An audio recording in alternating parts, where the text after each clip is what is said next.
Alright. Crap, that's hot. Okay, I was wearing a sweater this morning because it was raining a little bit.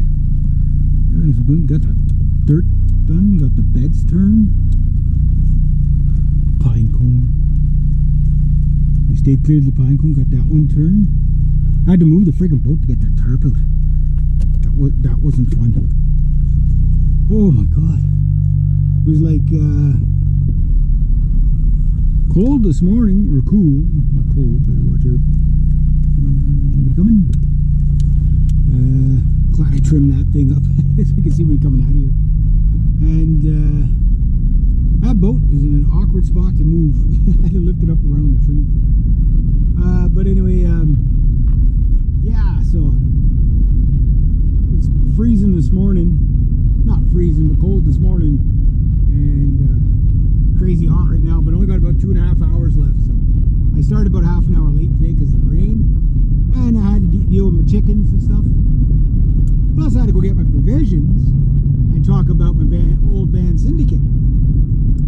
So if Dave, my old bass player, can send me that video, I'm going to chop it up and critique my guitar solos and stuff like that.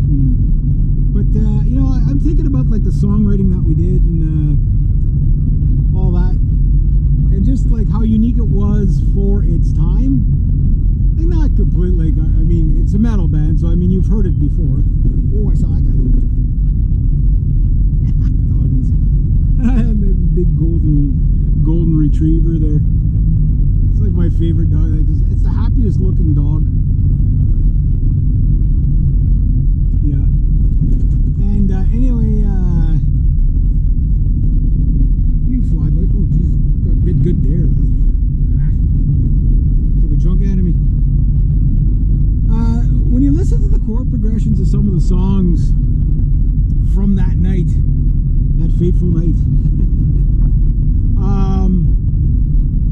they were, like, again, the songs weren't fully polished off yet, but you could see how progressive that what we were aiming for.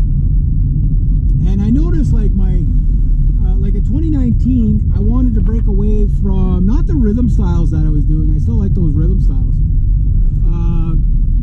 Now I try to use a lot more dissonance in my playing. Not so much to be sounding like periphery, but that kind of idea where you get this chord then and that, you know, like some weird, really uncomfortable note. Brent, his channel, Brent, however you say his name. Wow, look at the pine needles on the road. Because of the heat and then that much rain, the pines are like just throwing their needles everywhere. It's a nightmare. It's a pine needle Lacoste. But anyway, yeah, so in 2019, I wanted to become more metal and get out of the 80s, 90s rock, right? And, well, the idea crossed my mind to, okay, like, what do I focus on? I figured, well, I'd like to get more neoclassical in my playing, right? Less pentatonic, more neoclassical. You know, and the thing about us guys of the 70s, 80s, I mean, I was born in the 70s, you know, I got my first electric guitar when I was 13, but I started playing when I was 5. And the thing is that coming out of the 70s as a kid, you know, the rock and the metal at the time, you know, like metal was still in its infancies like there was an explosion of metal bands in the 70s.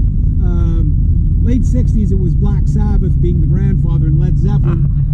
If you ever watched Journey of the Headbanger, fantastic freaking movie or documentary.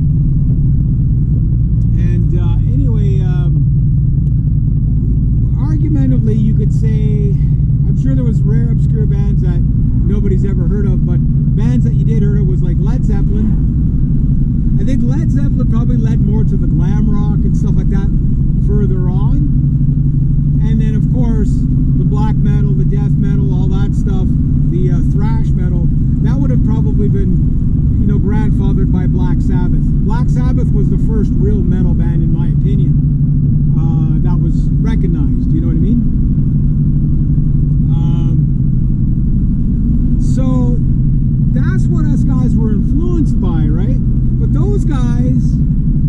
Tony Iommi, like his influences go back to the 1920s, 1930s kind of stuff.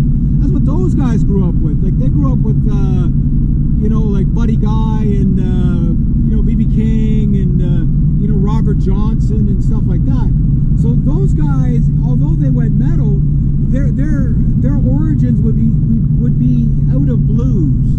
But then you had a guy like Yngwie come along who completely stirs the pot and brings in neoclassical, and then guys like Chris Impatelleri, you say his name, Michael Beto-Angelo, those guys were, and then of course you had like Halloween, I don't remember the guitar players, but bringing in the neoclassical stuff, right? Iron Maiden kind of did its own thing. Like they were metal riffs, but they weren't solely based on the pentatonic scale, and most stuff was like, if you listen to Nuno Bettencourt, he's all over the pentatonic scale, you know what I mean? Slash, all over the pentatonic scale. Nothing wrong with that, but it was a mold that was very hard to break, and once you pick a style, it's really hard to break that style. I don't sound like I did back in 1995 at all, for my guitar solos. I don't think that way. It took a while to rewire my brain to just pick up different patterns and not divert to the E minor pentatonic thing, right, all the time. But then again, most of the metal songs like Metallica, Anthrax, Megadeth, almost all those metal bands were always in, starting off with the E, E or E flat, you know what I mean? That power chord. Now a lot of the metal bands, because of the 7 strings and stuff like that, are in B standard, which is totally different, right? And then of course there's all these other crazy tunings. But anyway, we'll discuss more